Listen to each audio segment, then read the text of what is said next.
Hi, everybody. Thanks for coming back to Pandas Playing Cello. And this is going to be episode number 2, but it is out of temporal order, which is likely to be our continuous style throughout this series, however long it lasts. I know we left that last episode, we left you all hanging that we were going to talk more about Arrival, but a news item popped up, and Julia and I thought it would be a really great thing to talk about while people are thinking about this topic. You want to say hi, Julia? I do. I just want to point out that Carmen told me I should have Easter eggs in the background. So each time I'm going to have a little different thing over here. So I'll tell you about that later. What is it? I'll tell you about that now. Okay. So this is an amazing book that I have sort of by my bedside usually. It's called Love Poems from God. It's 12 Sacred Voices from East and West. It's a bunch of mystics translated by Daniel Ladinsky, who's a really sort of fanciful translator. I gave you a copy of that book. I did give you a copy of this book. I did read parts of it. It's something that you dip in and out of. Oh yeah, it's like having a poetry book. Right. But I marked one that we might, on a topic that I think we might get to today. The topic is arrogance, and so it's possible we'll get there. Yeah, it's a very good topic.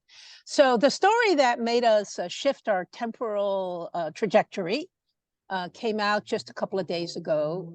A report that supposedly this is not supposedly, this apparently did happen. An individual, as I think quoting the committee, the congressional committee that sent a letter to the CIA about this, a seemingly credible individual. That's how they described this person.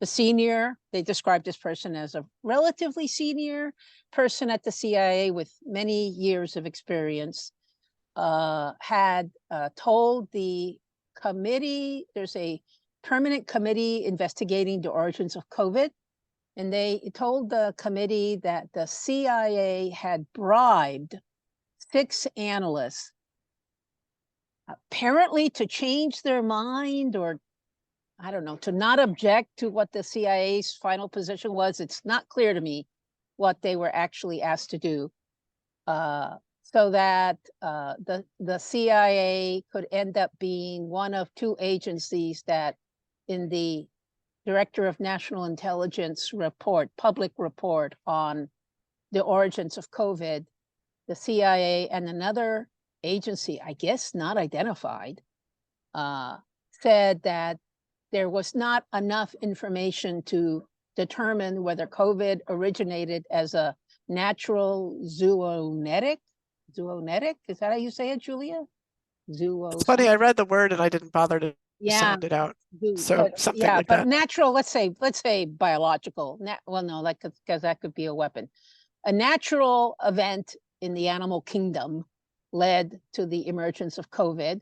That's hypothesis 1. And hypothesis 2 is that COVID leaked out of some kind of an accident at the Wuhan research lab. So those are the 2 hypotheses.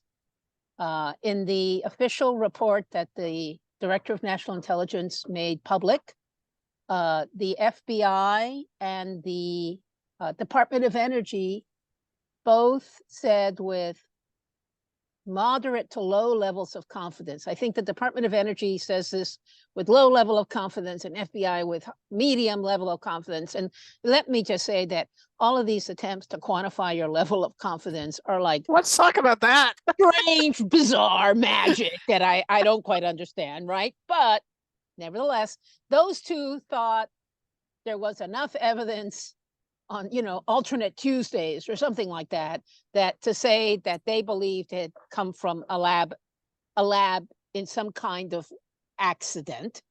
And then a lot of other agencies decided that, or 2 agencies decided they were uncertain. And I confess, I'm not sure where everybody else stood out, but the official DNI report is that we don't know. We just don't have enough evidence to determine clearly the origins of COVID.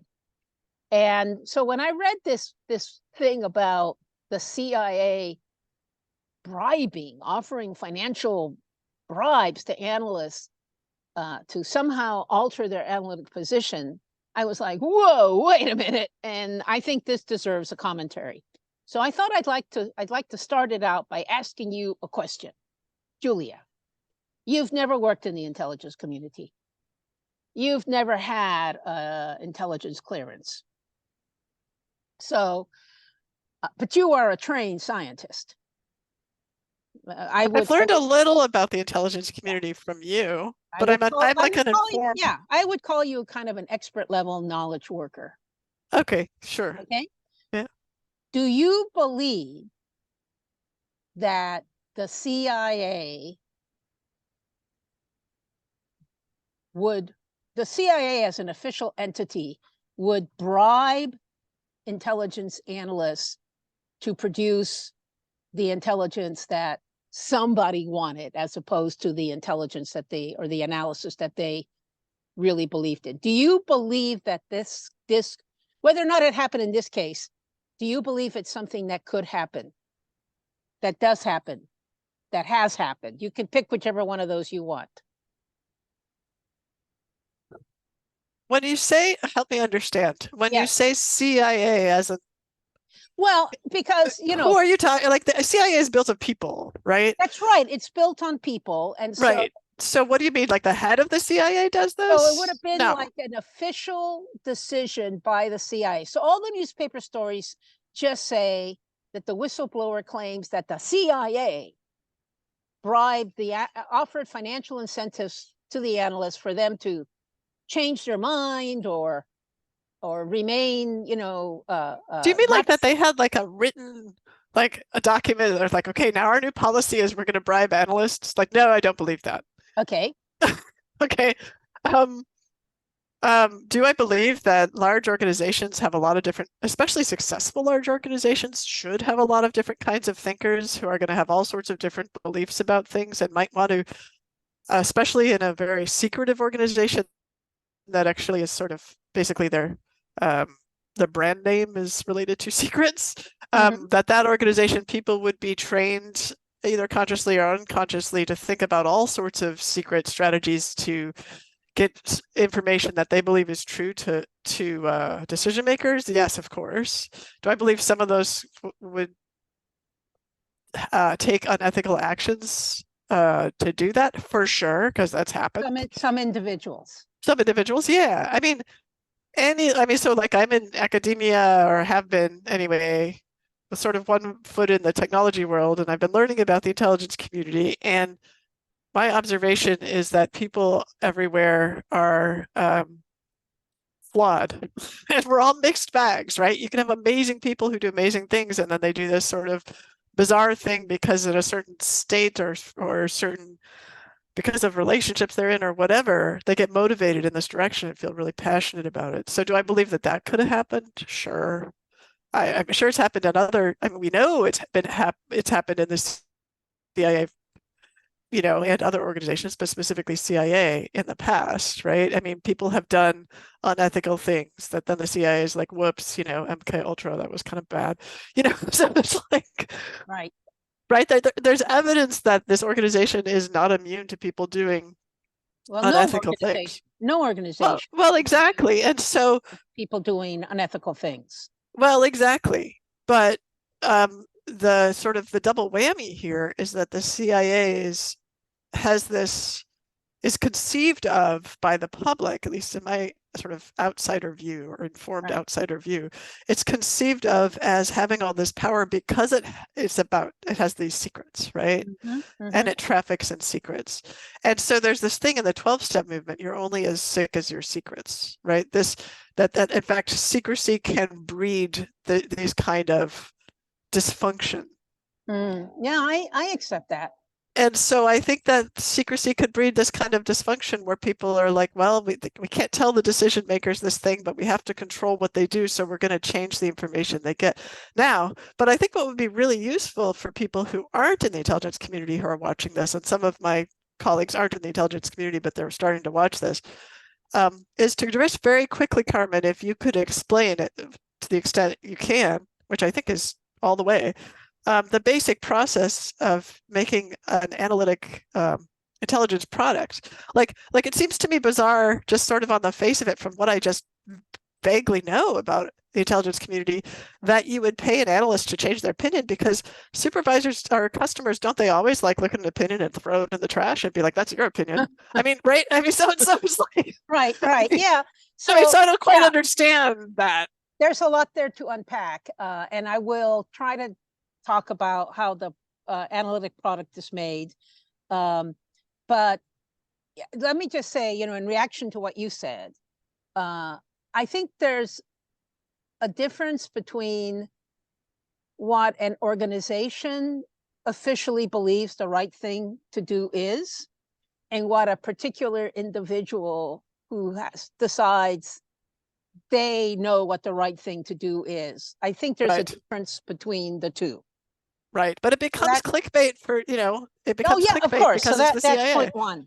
Yeah. I think the CIA did a lot of really bad things in the 60s and 70s, also in the 50s. Like in its first, let's say, 25 years, that were just totally wrong, evil, immature, completely messed up. And so the CIA that I worked in had largely addressed those issues in process and management ways that I thought were real. And people can accuse me of being naive, and that'll be one of the better things that's ever been said about me. But nevertheless, the CIA is forever going to be haunted and hounded by all these things that they did in their first 25 years. And people continue to believe that that is sort of how the CIA operates today. And of course, all the movies and popular media that depicts the CIA is just feeds into that. And whenever but do they have to be? Like, it seems to me like, okay, so you often tell me about the processors are changed to try to protect against the kind of weird stuff and basically bad stuff that happened in those eras. But like, it seems to me they don't have to be haunted by that if they can have a decent PR program that says to the world. But they've never really moved. They've never. This is my personal opinion, that there's a lot of people. I don't know, a lot is the wrong word, but that they don't sort of mind the kind of sexy depiction of the CIA. I know, that's the problem. This is the problem with what we're talking about. It's a recruitment tool. It's not just a finding, it's a recruitment tool. Like, come and have your power in the secret world. And they're never particularly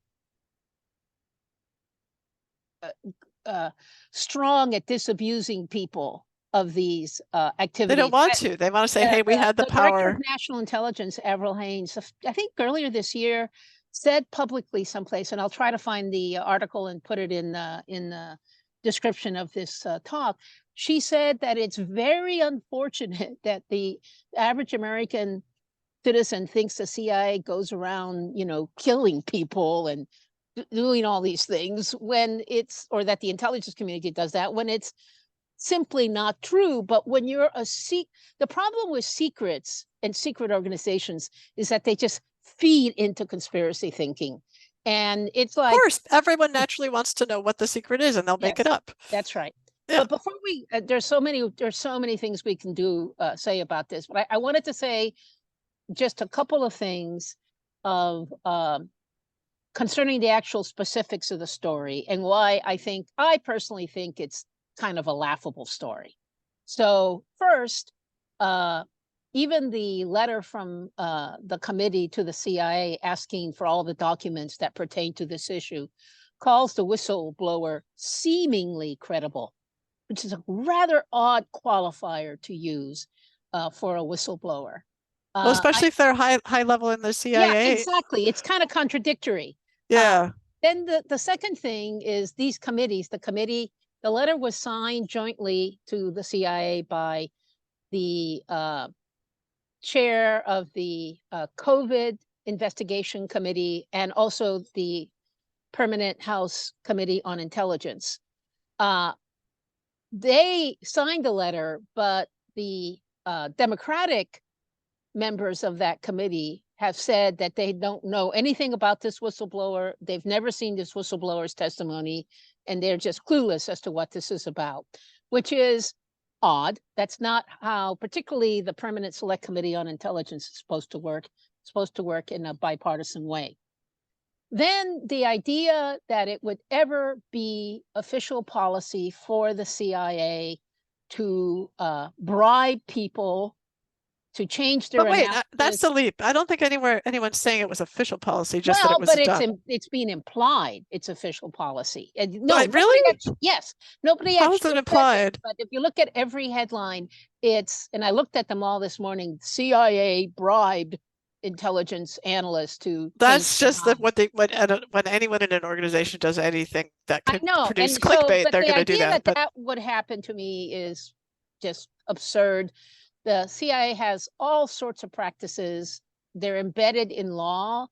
For example, the act that reformed the intelligence community and established a director of national intelligence, established a whole program to stop any politicization. There, all these agencies have ombudsmen that any analyst knows they can turn to complain about what they might perceive as politicization. So it's just not in any way an official policy. And I would bet my life. It would be bizarre. I mean, it would be an illegal. It can't be an official policy. It's illegal. So I mean, just to kind of put out, so the CIA, the dark forces, the what is it? The Grand Inquisitor of the CIA wants to prevent analysts from saying what they really think. And so he offers them bribes. Well, why doesn't he just fire them? Or why doesn't he just, poison them in the cafeteria in some way? Or well, okay, we got to get to how an analytical product is made. I will, don't worry. But I use those examples just to say that the idea that analysts would be bribed sounds to me just as ludicrous as the idea that why don't we just feed them poisonous mushrooms in the cafeteria and get rid of them. It does sound crazy, because also like that analyst would be like, oh wait, hey, I have this opinion, but I could be at 80% confidence. Yeah, and then just from like we like to say at the CIA, just from a tradecraft point of view, you would bribe 6 of them? 6? That seems insane. Also, actually, none of them would say anything to anybody. So to me, here's an answer I mean, we both agree that of course it's not official policy, but here's an answer why someone could be inspired to do that. To do what? Just to bribe 6 people is to actually create a whistleblower.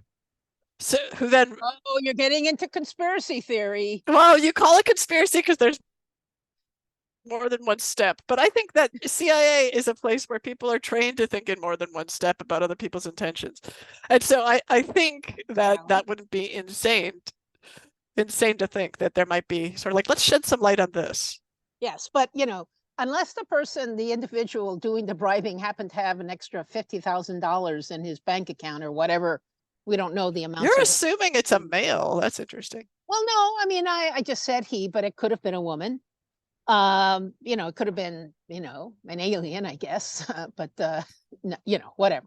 But so I mean, I just want to make clear that I just think this story is ludicrous, and that there are things even in the Congressional Committee to the CIA that are kind of indicators that the story doesn't really have a lot of legs, or that there's reasons not to believe it. And yet the harm has already been done. The story is out, and I'm sure that most of the American people and people around the world who read the story now have internalized the idea that the CIA bribes analysts to get the analysis that they want. And I personally, as a professional, am, sickened by that. It makes me very sad. I mean, and it happens in the academic community. So yeah, I got really sad about Martessia Levine, Stanford president, and the fraud there. And so, yeah, I mean, it breaks your heart, but I do think it happens everywhere. What happens? But not official unethical behavior. Yes. So, okay. Yeah. So let me talk a little bit about how analysis is done in the context of this story. So they talk about in the letter that, and all I know is what was in the letter that Congress wrote the CIA. In the letter, they say there were 7 analysts involved in the project, and 6 of the analysts, and they all had scientific credentials. And so I'm sure they all worked or had technical scientific expertise. I will just say that the origins of COVID is not a CIA area of expertise. We do not hire all sorts Tons of people. epidemiologists. And, yes, yeah. that's just not a field that we normally hire a lot in. And there are other government agencies that would have much, much greater expertise. And I will also say that neither the Department of Energy nor the FBI are Well, it seems like the CDC is sort of the silent organization here. Yeah, well, perhaps, I don't know, so I'll say that. What would happen in a period, to investigate something like this that would be relevant to the CIA or the FBI's areas of expertise is that you might get intelligence reporting that would indicate that, X person saw this happen, Y person heard about that. And those intelligence reports, and I don't know if they exist or not, would be part of what you would use to determine what you might believe, but they're really second or third order kinds of information. How you really want to resolve this issue is through hard science. And the Biden administration is on record as criticizing the failure of China to disclose everything it knows about the biological history, zoological history of this. And until that is done, says the Biden administration, we'll never be able to determine the real story. So it's not an area of direct CIA or FBI or Department of Energy expertise. There might be intelligence reports that might have surfaced that, were somehow relevant to determining what was going on. But I don't think they would have ever been as authoritative as real scientific work. When you assign 7 analysts to what was probably a special task force, and according to the letter, 6 of them had one view and only one believed it was a naturally occurring pathogen. But this person is identified as the most senior.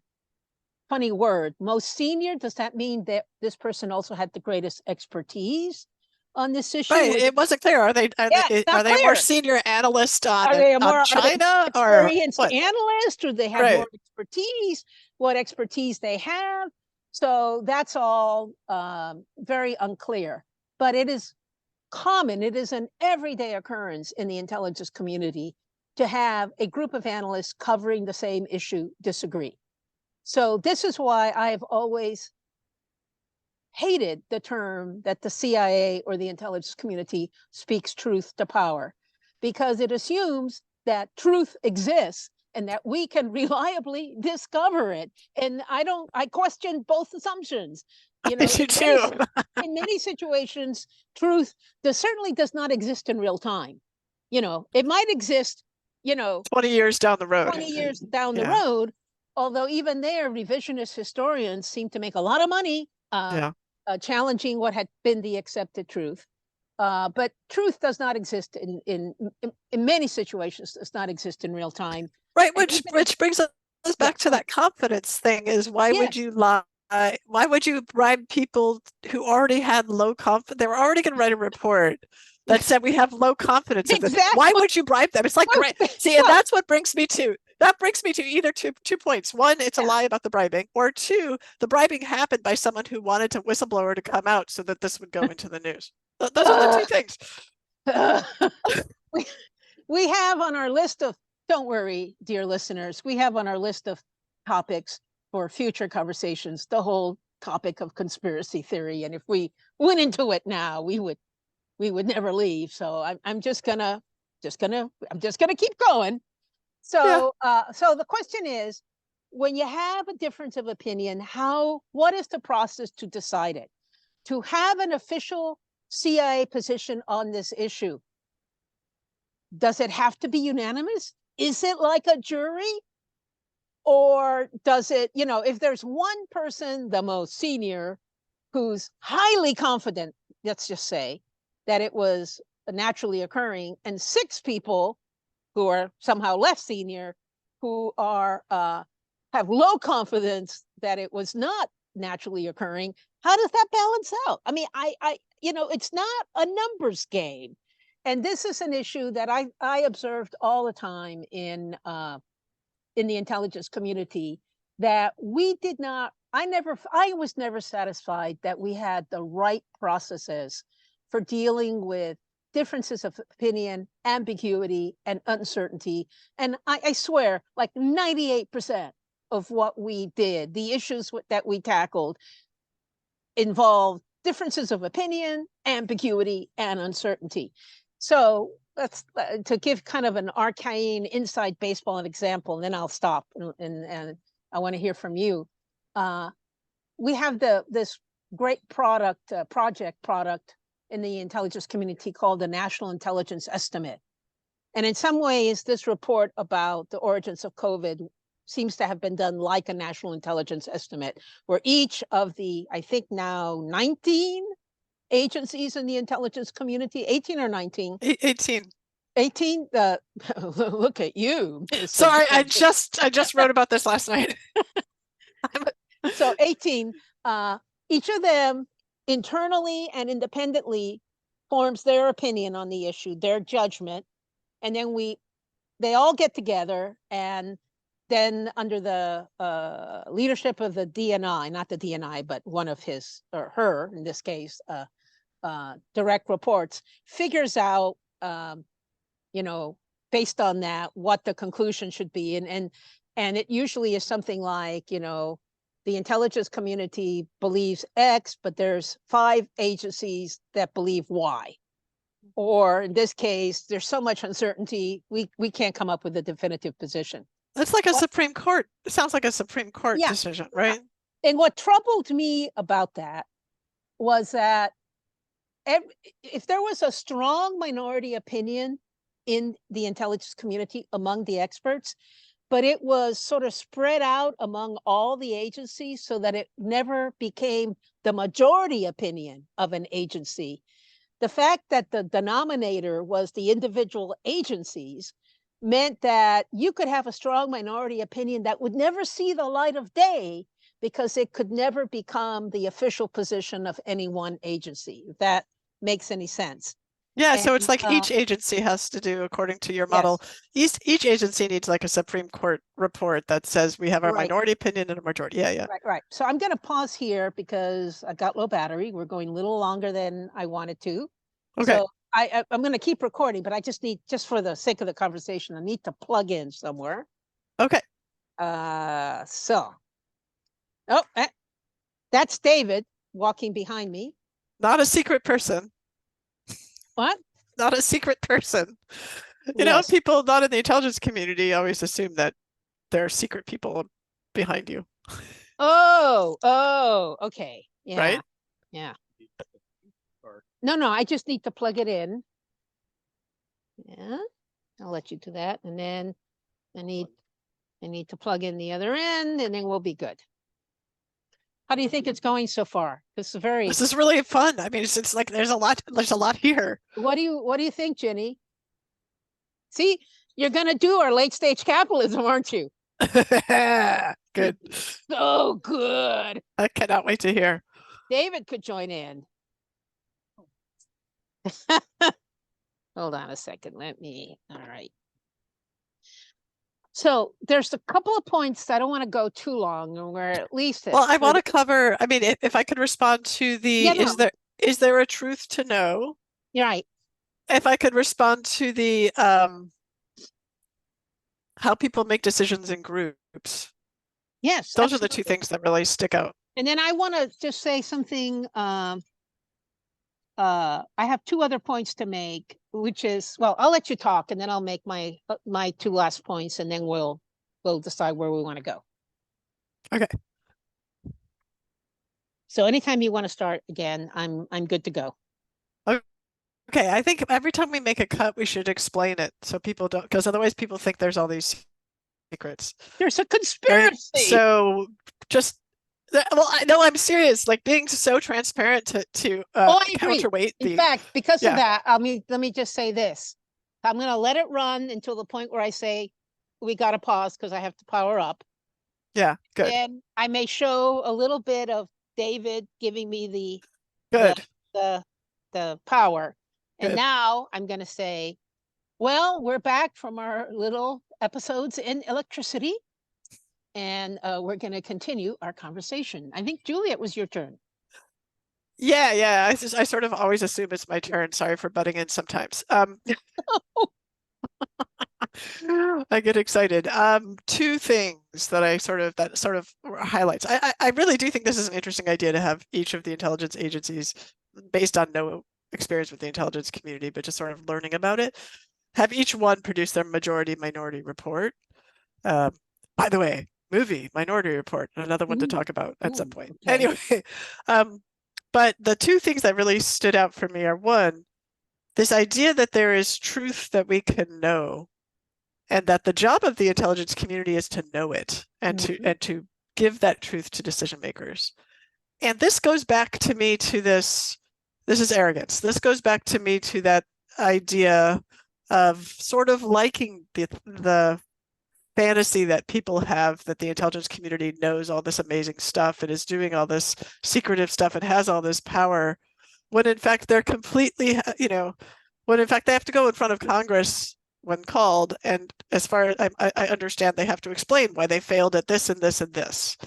And my sense is that there's still a desire to hold on to no, this is really math. There's an answer to each of these questions, and it's a number. And if we just got the right number, we're sorry we didn't get the right number. But if we just got the right number, we would have done better. We're going to, in the future, we'll try to get the right number. But the problem is there's no right number to get. You don't, if a question as complex as those that are constantly being asked, in my understanding, at CIA and other intelligence communities, well, maybe not FBI, because if the question is like, did this perpetrator do this thing, or what was the intention of this fraudulent actor, maybe that's not so complex. Maybe that's more clear, but maybe it is, because intention is very unclear. But anyway, you've got these complex questions. To answer complex questions, you have an array of answers. None of them are 100% correct ever, right? That's what we learn in science, right? None of them are 100%. You're building models of the truth, and the models are going to be wrong, because that's what models are. You can't grasp the whole truth, because the whole truth would be like handing someone, here's all the information in the universe, get the answer. And so that's just never the case. So it's the arrogance and the desire to have this power of, we know the thing, we are always right, it seems to me, that bleeds into these this thinking that it's okay, regardless of whether this whistleblower's claims are true, this thinking that it's okay to come out with an a priori answer of an analysis without actually honestly going through the analysis. And I think there is pressure to do that. I think we saw that with the weapons of mass destruction Oh, yes. analysis in 9/11, which wasn't way back in the, right? No, it was not. No, Yeah. no, Yeah. that was, I mean, that was a horrible, tragic mistake. Yeah.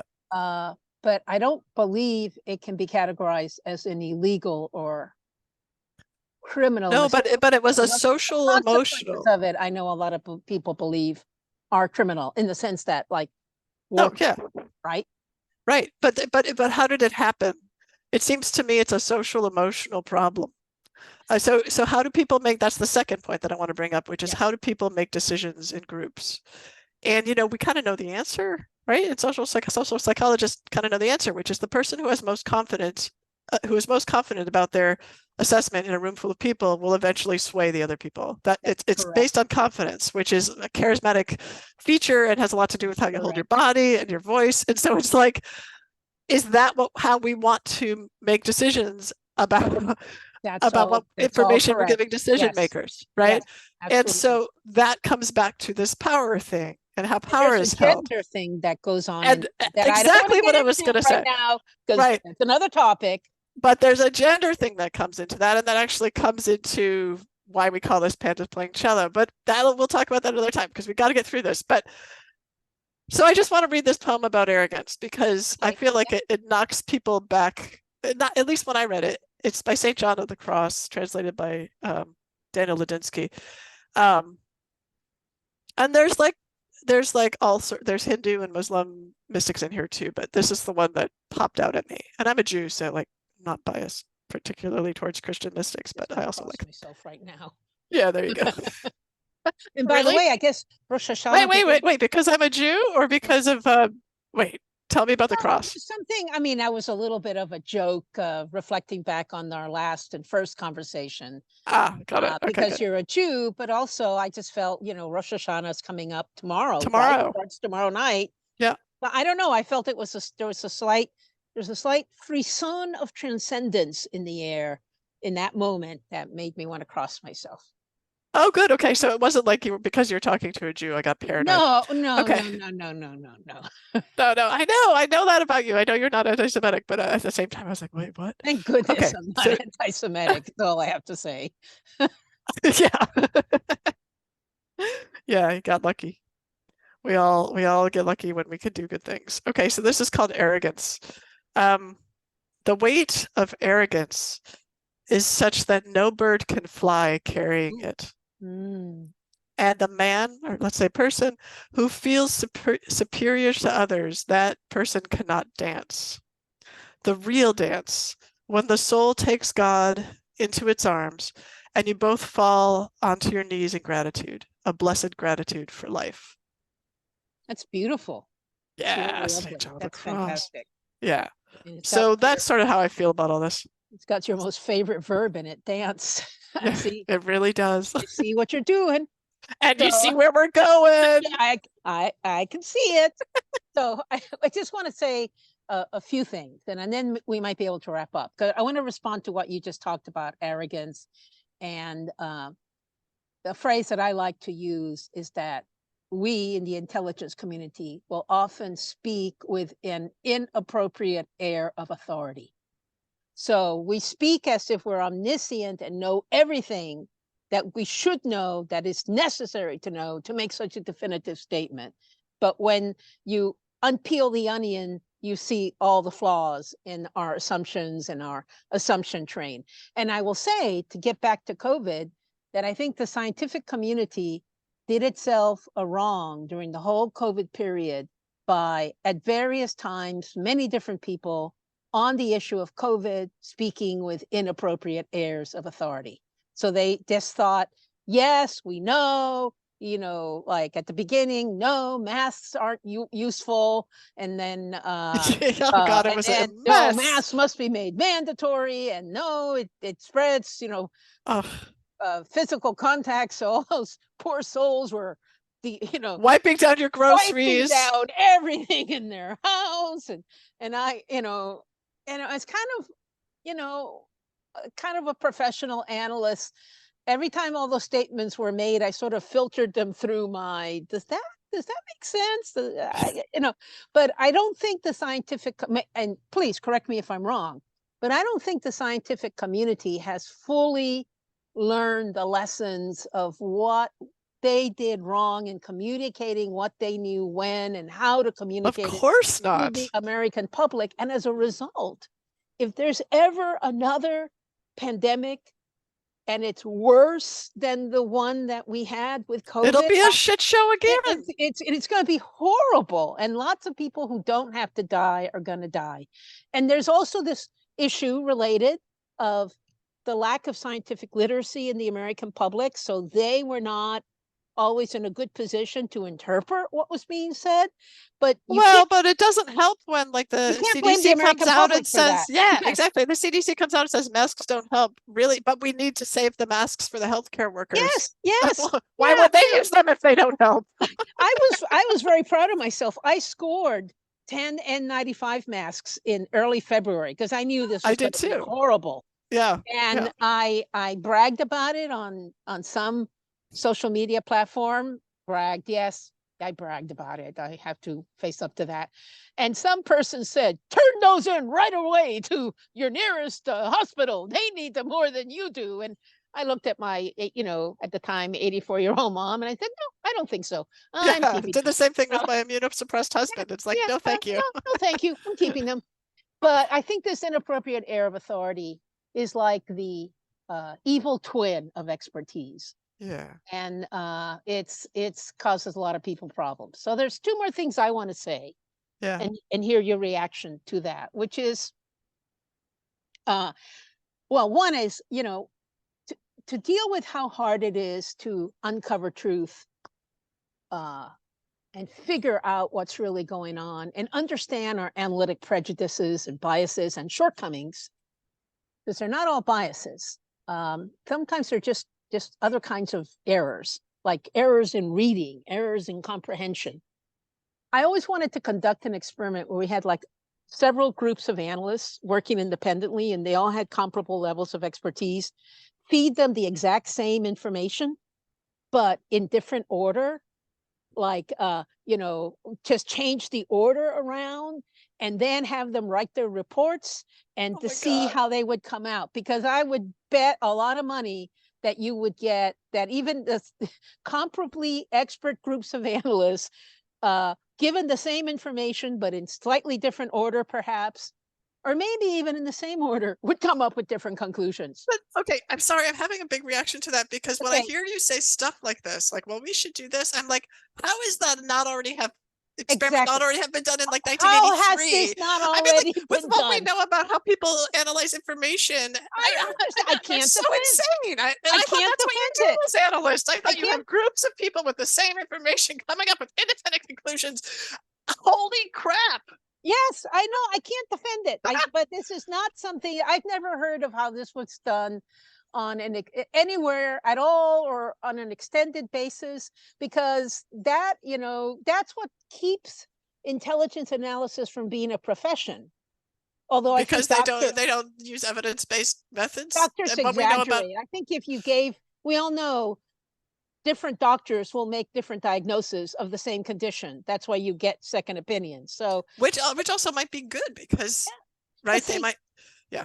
yeah, in addition to all these biases, cognitive biases we know about, there's also just a difference in cognitive processing that Yeah, has to do somehow with the algorithm that we carry in our mind. And this which is the, is good. yes, We which is we good. need those differences. Different people have, like, different doctors have different intuitions, and you probably Yes. need to see if you have a And complicated case, multiple doctors. this is the last thing that I uh, remarked that was inspired by this story about the CIA and COVID, uh, is that people, so is AI a solution, right? So people, when they criticize AI, they say, well, we don't understand the algorithm. It's not fully transparent, the algorithm that the AI instance uses. And AI is trained on a particular set of documents that Just it like human beings. information. Thank you for stealing my punchline. Sorry. Information that it scans, which and all of that determines how the AI works. And then I was Yeah. thinking about that, and how is that different from how humans work? Well, we built AI to be like the human Humans unconscious work the mind. exact same way. We have an algorithm that is even less transparent, I think, than the algorithm in an AI instance. It's And about the same. I mean, and it's how just we process and think about the world is based solely on the on the experiences information that we receive. that we got. So Well, that plus our sort of pre-wiring, but also yeah, that's true for AI. but Yeah, that's I another heard, show. yeah, We're going to talk that is about another this. show. But I heard from a friend of yours recently that you had this idea, which I love. So I want to comment on it here. That an appropriate way to use AI would be like, let's say you're on a board, and one of your board members is an instance of AI. So that as you are all talking about this issue and you have all your little cognitive engines contributing, the little AI cognitive engine contributes too, and just becomes another thing to consider, but it's a really Of good kind of course. anchoring method.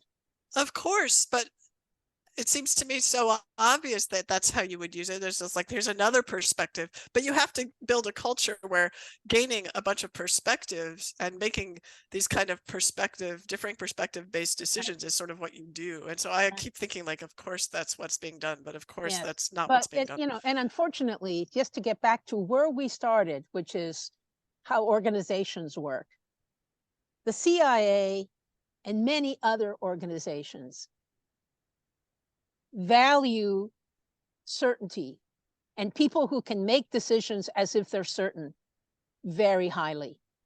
So if you're like me, if you're not naturally like, you know, take the first information you get and go, oh, okay, that's enough, I'm making a decision. I'm not like that.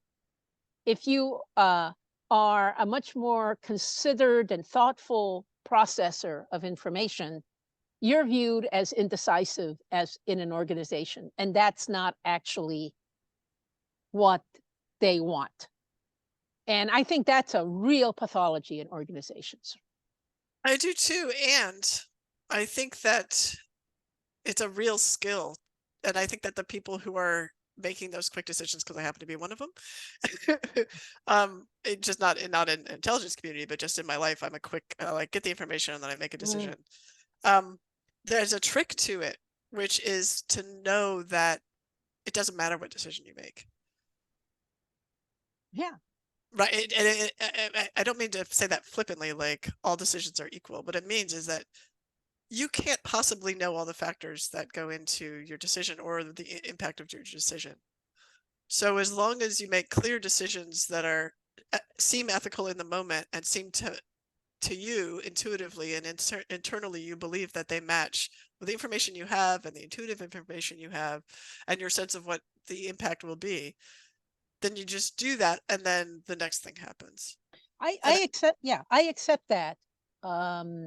Because when I was in a job where I had to make big decisions for a large organization, I very quickly, which was the CIA, which was sadly the CIA, but you know, I will I quickly realized that agonizing over what was the best decision did not make sense. Because if you know, the decision would stop with me or the activity would stop until I made a decision.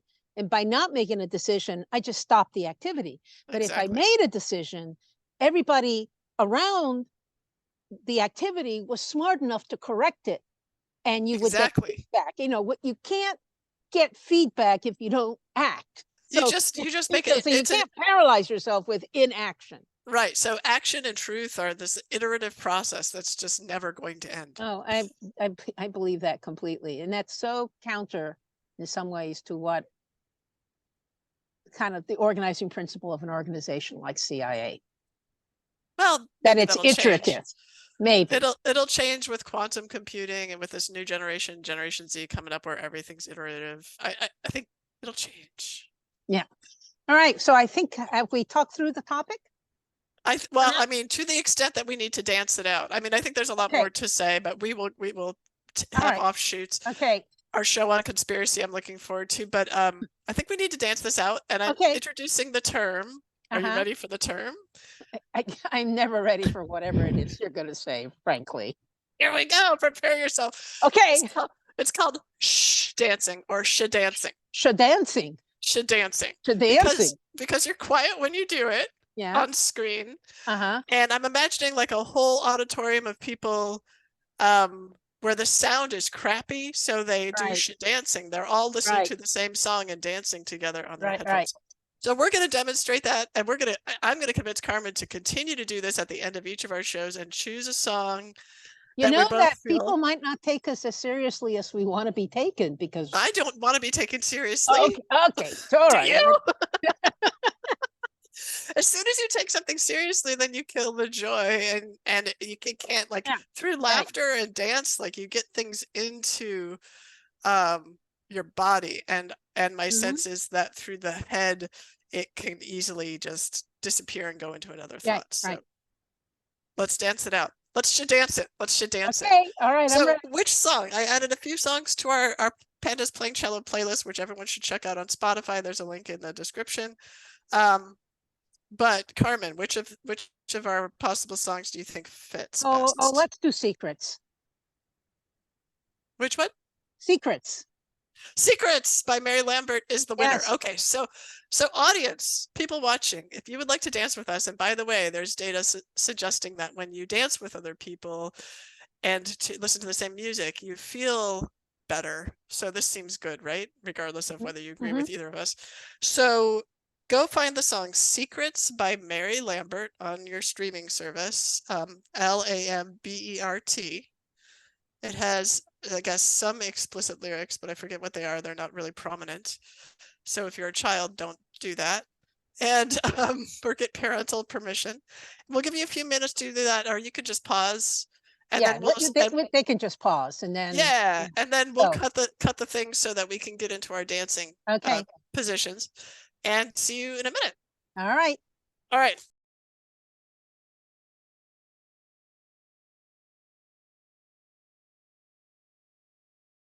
Give me a thumbs up when you find it.